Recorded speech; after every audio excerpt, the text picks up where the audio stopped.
大家好，这里是树明锦鲤。我们今天要做一个户外烧烤炉。可能大家平时在 YouTube 上也经常看到各种各样的烧烤炉制作视频，也可以在各个购物平台上购买各种的烧烤炉。我们是树明锦鲤，是树明的频道，所以我们要做一个不花1分钱零成本制作超级方便的烧烤炉。这款烧烤炉使用非常方便，通风良好，容易燃烧，随时可以搭建，随时可以拆除。高度呢，自己可以自由设定。我们先来看看制作这个烧烤炉需要哪些材料。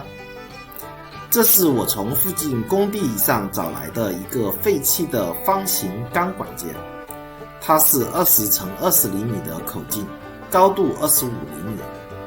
做烧烤应该就差不多了，所以我也没做什么加工，直接就可以使用。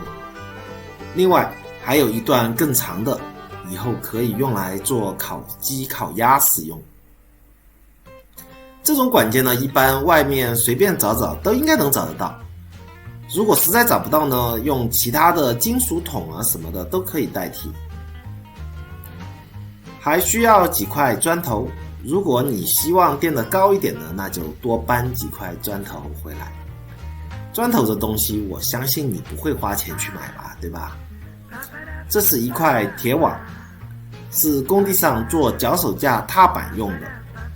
我这里附近工地上很多这种废弃的铁网，因为太大了，我还麻烦工地的师傅帮我裁了一下。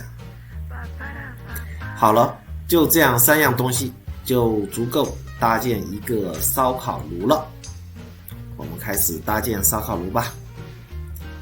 先在地上摆几块砖头，用来垫高烧烤炉，同时也是做成一个进风口。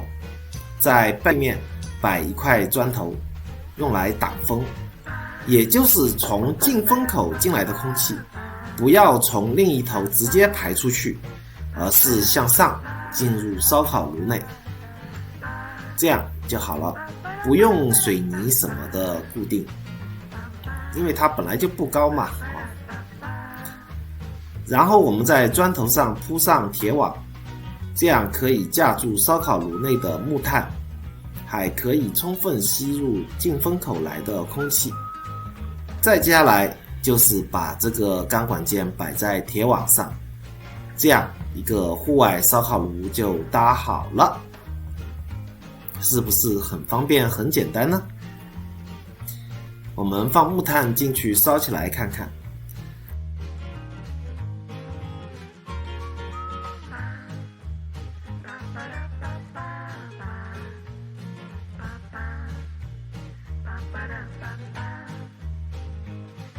来烤几根香肠，